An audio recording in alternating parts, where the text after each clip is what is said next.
Bendiciones, mis hermanos. Gracias. Muchas gracias por seguirnos. Y dele un me gusta y suscríbase, por favor.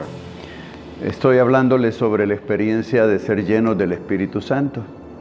Cuando Jesucristo vino a la tierra, recuerdas que Él escogió 12 hombres, 12 alumnos. Por eso se les llama discípulos. Más tarde se les conoce como los apóstoles. Estos 12 hombres vivieron con Jesús. No es que ellos venían así a una reunión con Jesús y estaban unas 2 horas y luego cada quien iba a su casa. No, ellos vivían, ellos caminaban grandes distancias, dormían y todo. Es decir, conocieron muy íntimamente a Jesús. Y Jesús, desde que los llamó, del primer llamado que les hizo, les declaró para qué, o el propósito de llamarlos, y era: yo les haré pescadores de hombres.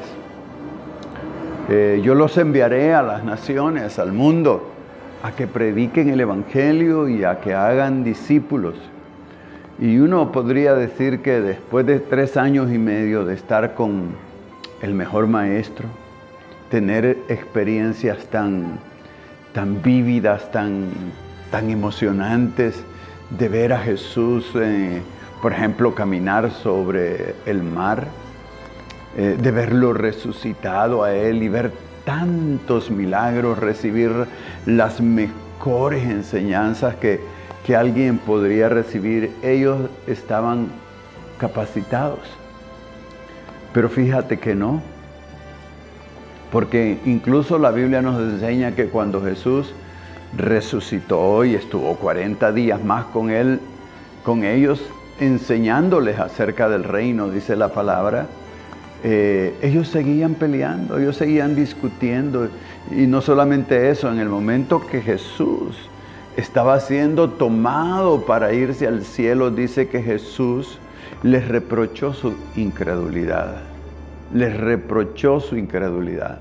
Pero Jesús, antes de irse, también les dijo: hey, es cierto, van a ir al mundo, van a ir a las naciones a cumplir la misión que les he dado. Pero antes de ir,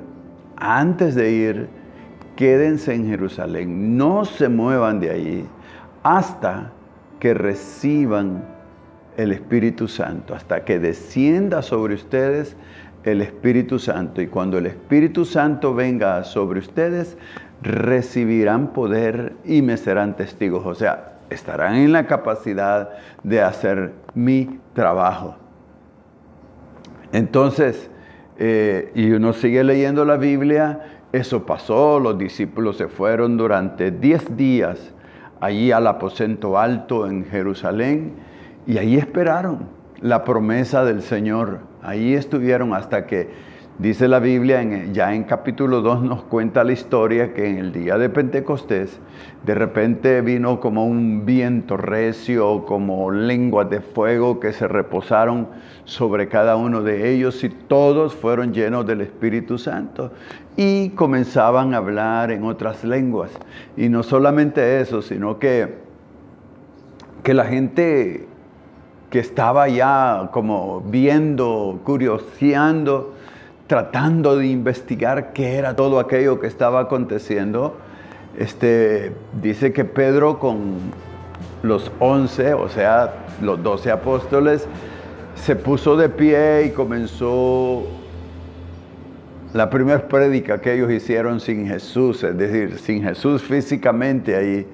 Entonces ellos predicaron con denuedo, con valor, el miedo, las dudas, todo lo que ellos sentían antes de que el Espíritu Santo viniera, se fue. Todo se fue. Y en ese momento ellos, yo me imagino que los más sorprendidos de lo que estaba pasando eran ellos, porque comenzaron a predicar y dieron una explicación que quizás no es que no habían leído, pero en ese momento fue una inspiración del Espíritu Santo y explicaron lo que estaba pasando. Y dice la Biblia que 3,000 personas en aquella ocasión, como 3,000 hombres más bien, fueron convertidos confesando a Jesucristo como su Señor. ¿Qué quiere decir eso? Que la venida del Espíritu Santo, el bautismo del Espíritu Santo, les cambió la vida, y no solamente les cambió la vida, les dio la capacidad de cumplir su ministerio. Sí, primero que les cambió la vida. Una persona que recibe el bautismo del Espíritu Santo, si sigue siendo el mismo, después de contar, de tener la experiencia que ha recibido el Espíritu Santo, la verdad es que hay muchas dudas, porque el Espíritu Santo nos va a cambiar. Quizás nos va a pasar como Saúl, allá en el Antiguo Testamento, que Samuel le dijo: cuando vayas por tal y tal parte, encontrarás unos hombres y te dirán, te profetizarán, y el Espíritu de Dios vendrá sobre ti con poder y serás mudado en otro hombre. La Biblia dice que Dios pone su Espíritu en nosotros para convertirnos en otro hombre. Él nos cambia, ¿verdad? Entonces la segunda cosa es esa capacidad divina. Cuando el Espíritu Santo, imagínate, Dios viviendo en nosotros, porque eso era así. No es más que otra cosa que Dios viniendo, Jesús viniendo a vivir en nosotros. Jesús les prometió a los discípulos que Él iba a volver a través del Espíritu Santo, que el Espíritu Santo iba a vivir en ellos y iba a estar sobre ellos. Eso le dio esa capacidad de predicar, de enseñar, de ministrar y sanar a los enfermos, echar fuera a los demonios, porque cuando sucede eso, lo que recibimos es poder de Dios, poder de Dios. Quizás aquí ha sido uno de los grandes pecados del pueblo, que uno de los pecados ha sido en que hay mucha gente ejerciendo un ministerio sin haber recibido la experiencia fundamental en la vida del cristiano de recibir el bautismo del Espíritu Santo, ser lleno del Espíritu Santo. Hay muchos hombres muy preparados, muy intelectuales, con una oratoria y una capacidad humana tremenda predicando, pero sin el poder del Espíritu Santo.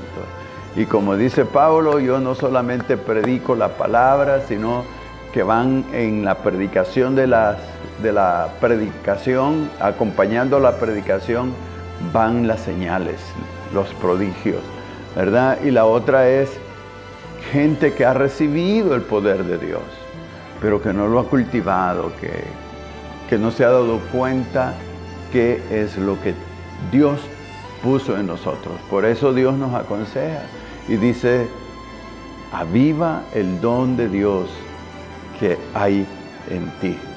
Tú tienes el poder de Dios, avívalo para hacer la obra de Dios. Amén.